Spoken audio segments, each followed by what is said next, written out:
बिस्मिल्लाहिर्रहमानिर्रहीम। मैं हूं ज़फ़र शेहरा। मुझे देखें यूट्यूब चैनल दैटी के वॉइस ऑफ पीस पे। नाज़रीन, किसी भी रियासत या मुल्क का एक सॉवरेनिटी जो होती है उसके पीछे कोई ना कोई वजूहत ज़रूर होती हैं। और पाकिस्तान के हवाले से अगर हम ये बताना चाहें तो पाकिस्तान की सॉवरेनिटी इस वक्त कि पाकिस्तान पूरी दुनिया में जोहरी ताकत बनने वाला 7वां मुल्क है। और एटमी ताकत बनने के साथ साथ हमारा एक इमेज जो पूरी दुनिया में बना हुआ है वो भी एक नाकाबिले फरामोश है। हमारे कल्चर बहुत पावरफुल, जिसमें 4 मौसम है और उनके साथ साथ लोगों का आपस में एक दूसरे के साथ मिलना जुलना, और इसी तरह पूरी दुनिया में बहुत ज़्यादा जो लोगों की इमदाद की जाती है ख़ास तौर पे किसी भी मुश्किल वक़्त में, तो वो पाकिस्तान के लोग पूरी दुनिया में एक नुमायाँ अहमियत का हामिल होते हैं। लेकिन बात करते हैं यौम तकबीर के हवाले से। यौम तकबीर जो कि पाकिस्तान का एक दिन मनाया जाता है मई के महीने में। 28 मई 1998 को हमने एटमी धमाके किए बलूचिस्तान में चागी के मकाम पर, और 6 धमाके ये किए गए। और इसमें उस वक़्त की हुकूमत मोहतरम मियां नवाज शरीफ साहब की हुकूमत थी, और इसके साथ साथ ज़ाहिर है हमारी मुसल्लह अफवाज भी इसमें शामिल थी। जोहरी ताकत बनने में किन किन शख्सियात का किरदार था, जिनमें जुल्फ़िकार अली भुट्टो जिन्होंने बुनियाद रखी, और हॉलैंड से डॉक्टर अब्दुल क़दीर ख़ान साहब को वहाँ से ये अपनी सलाहियतों से, अपने किरदार से, अपनी गुफ्तगू से, मुज़ाकरात के ज़रिए वहाँ से उन्होंने डॉक्टर अब्दुल क़दीर ख़ान की खिदमत हासिल की, और उन्होंने ये सारा एटमी ताकत बनने का फार्मूला बनाया और तैयार किया और पेश किया। और उसके बाद फिर ये सारा सिलसिला चला उस वक़्त।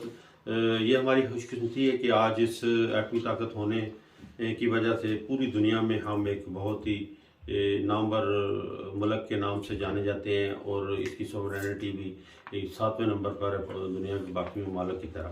तो आज 28 मई 2022 है, और 24 साल पहले हमने ये धमाके किए चागी के मुकाम पर, जैसा कि मैंने बताया। और दोपहर का टाइम था, 3:17 का टाइम था, और 6 धमाके हमने किए और बहुत ही कामयाब धमाके किए।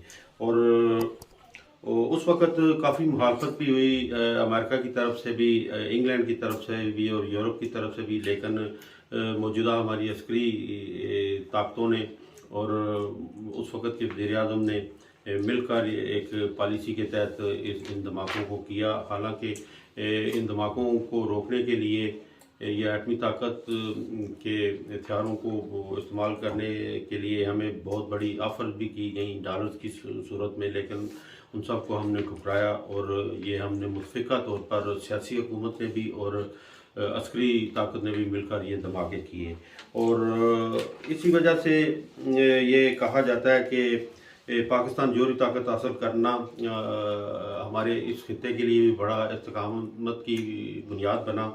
और इसी वजह से आज अगर इस खित्ते में अमन है तो ये एक इस ताकत की वजह से ही है, वरना तो वही बात कि जिस तरह हमारे पड़ोस में जिस तरीके से हम हमारे साथ गाय बगाए शरारतें हुआ करती हैं या हरकतें इस तरह की जाती हैं, तो अगर आज हम एटमी ताकत या जोहरी ताकत ना होते तो पता नहीं क्या कुछ हो जाता। लेकिन इसके साथ साथ हमारा पाकिस्तान की मुसल्लह अफवाज जो है वो भी बहुत जज्बा रखती हैं, किसी भी इस तरह के नाखुशगवार वाक़यात को फेस करने के लिए बहुत बड़ा हौसला भी रखती हैं, ताकत भी रखती हैं और मजबूती भी रखती हैं, साबित कदमी भी रखती हैं।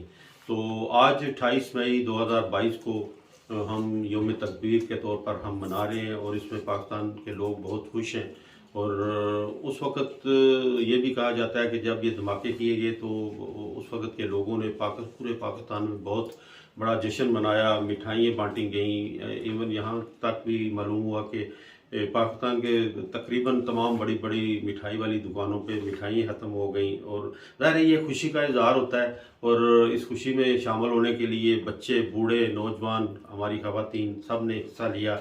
और ये शुक्राने के नवाफल भी अदा किए गए, अल्लाह ताला से दुआ भी की गई कि अल्लाह ताला हमें इस ताकत से हमारे मुल्क को मज़ीद साबित कदमी रखे, खुशहाल भी रखे और इसको अच्छे तरीके से या अच्छी काज के लिए खुदा न खास्ता अगर इस्तेमाल भी करना पड़े, अव्वल तो इस ताकत को इस्तेमाल नहीं होना चाहिए क्योंकि इसके असरात बहुत बुरे होते हैं। माजी की मिसाल हमारे सामने है, जापान में एटम बम 2 गिराए गए हिरोशिमा और नागासाकी पे, जो आज तक वहाँ की नस्लें जो हैं इस पर बहुत बुरा असर रखती हैं और वहाँ जो बच्चे पैदा होते हैं उनमें भी अभी तक कुछ ना कुछ असरात एटमी हवाले से वहाँ बताए जाते हैं।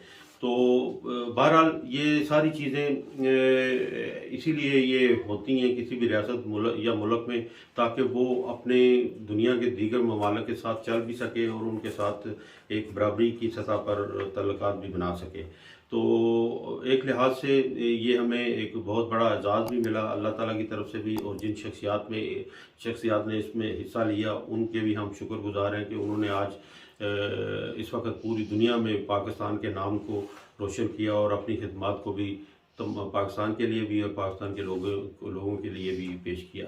कुछ शख्सियात दुनिया से कूच कर चुकी हैं, अल्लाह ताला उनकी मग़फ़िरत भी फरमाए, और कुछ हयात हैं और आने वाला वक्त अल्लाह करे पाकिस्तान के लिए, पाकिस्तान के लोगों के लिए अच्छा साबित हो और इस जोहरी ताकत के बलबूते पर हम अपने खारजा पॉलिसी को दुनिया के साथ चलने के लिए अच्छे तरीके से, मुस्बत तरीके से इस्तेमाल कर सकें। तो ये थोड़ा सा तारुफ था आज यौम तकबीर के हवाले से जो मैंने आपके गोशगुजार किया। उम्मीद करता हूँ कि इसमें जितनी भी बातें हुई वो आपको इनफरादी और इज्तिमाई तौर पर अच्छी लगी होंगी। अब तक पाकिस्तान जिंदाबाद और डेनमार्क पाइंदाबाद।